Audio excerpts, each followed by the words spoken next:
السلام عليكم ورحمة الله. عنده متو ጓደኛ ለሆነ አለኝ። እኔም በጣም ገርሞኝ እንዴት ነው ጓደኛ ልትሆነኝ የምትችለው? ምንድነው ጥቅሙ አልኩት። እሱም በጣም ብዙ ጥቅሞችን ነገረኝ። እኔ ጓደኛ መሆን ከሆነ አንተ ጓደኛ ትሆነኛለህ ግን አለኝ። እሺ እኔ ጓደኛ ሆነሃለሁ፣ አንተ ግን ጓደኛ ሆነኸኝ ምንድነው የምትጠቅመኝ ብዬ ስጠይቀው እንዲህ ብሎ መለሰልኝ። ሲደብርህ አጫውትሃለሁ፣ ሲጨልምብህ አበራልሃለሁ፣ መንገድ ሲጠፋብህ አመለክትሃለሁ፣ ሁለመናህ እሆንልሃለሁ አለኝ። ሱብሃንአላህ። እኔም በጣም ተገረምኩ። ምን አይነት ጓደኛ ነው ሊሆን የሚችለው? አይደለም ገና አልጨረስኩም አለኝ። ቀብር ላይ ሙተህ እንኳን ገብተህ ጓደኛ ሆነሃለሁ አለኝ። በጨለመብህ ጊዜ አበራልሃለሁ፣ ኑር እሆንልሃለሁ አለኝ። የውመል ቂያማ ላይም ወደ እሳት እንዳትገባ እከላከልልሃለሁ አለኝ። በጣም ተገረምኩ። አሁንም እንዴት ሊከላከልልኝ ይችላል? ከዛም ቀጠለ። አላህ ስብሓነሁ ወተዓላ እንኳን ቢፈርድብህ እኔ እሟገትልሃለሁ ብሎ ተናገረ። አጅብቱ ሊሃዚሂል ከላም። ለዚህ ንግግር በጣም ተገረምኩኝ። ታዲያ ከኔ የሚጠበቀው ምንድነው አልኩት። ካንተ የሚጠበቀው ሌሊት ቀን ሳትል ሁል ጊዜ ትኩረትህ እኔ ጋር ሊሆን ነው፣ የኔን ሐቅ ልትወጣ ነው አለኝ። ሐቅህን በምንድነው ልወጣ የምትችለው ስለው እንዲህም አለኝ። ሌት ቀን ልታነበኝ ነው፣ ሐቅን ተወተህ ፊደላቶቼን እያንዳንዱን ጠብቀህ ልትቀራኝ ነው፣ ልትሐፍዘኝ ነው፣ ሐቅን ልትወጣ ነው፣ በኔ መንገድ ልትጓዝ ነው አለኝ።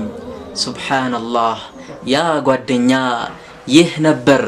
ኢነ ሃዘል ቁርአን፣ ይህ ቁርአን እኮ የህዲ ሊለቲ ሂየ አቅወም፣ አቋም ላላቸው ሰዎች ለነዛ ይመራል። ወዩበሽሩል ሙእሚኒን፣ አማኞችንም ያበስራል። አለዚነ ያዕመሉነ ሷሊሓት፣ እነዛ መልካም ሥራ ለሚሰሩ ሰዎች የሚያበስር ነው። ሱብሓነላህ።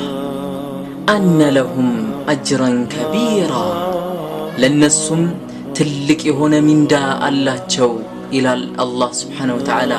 ነዓም ለው አንዘልና ሃዘል ቁርአን፣ ይህን መጽሐፍ አምጥተነው አውርደነው ቢሆን ዓላ ጀበል፣ ለጎራ ጓደኝነትን ሰተነው ቢሆን፣ ለጋራ ትልቅ ለተባለ ጋራ ጓደኝነትን የቁርአንን ጓደኝነት ሰተን ቢሆን ለረአይተሁ ኻሺዓን ሙተሰዲዓን ሚን ኸሽየቲላህ፣ ታየው ነበር በፍርሃት ተውጦ ሙተሰዲዕ ሲንኮታኮት ታየው ነበር። ሚን ኸሽየቲላህ፣ አላህ ስብሓነሁ ወተዓላን ከመፍራቱ የተነሳ። በሽተኛ ሁነህ በህመም ስትሰቃይ ቁርአን ይመጣል ያድናሃል። ያሲን ወልቁርአኒል ሐኪም፣ ቁርአን ፍቱን የሆነ መድኃኒት ነው። አንተ ብዙ ገንዘቦችን አውጥተህ መስዋዕትነትን ከፍለህ በጣም ብዙ የተባሉ ኪኒኖችና መድኃኒቶችን ትጠቀማለህ።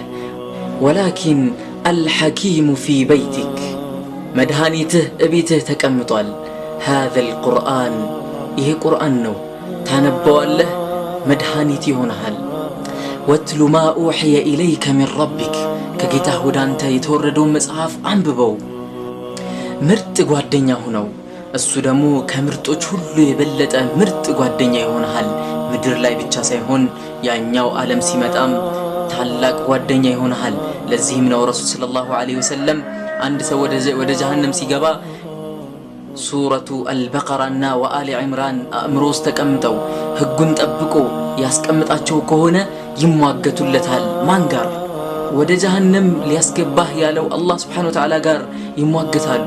ይህ ሰው እኮ ለኛ ብሎ እንቅልፉን አጥቷል፣ ይሄ ሰው ለኛ ብሎ ብዙ ነገሮችን መስዋዕትነትን ከፍሏል፣ ዛሬ የሱ ጓደኞች ነን፣ መጥፎ እንዲነካው አናደርግም ብለው ይከላከሉልሃል። ሱብሃንአላህ። ነዓም ቁርአንን ሁልጊዜም ልናነበው ይገባል። ወሰላሙ ዓለይኩም ወረሕመቱላሂ ወበረካቱሁ።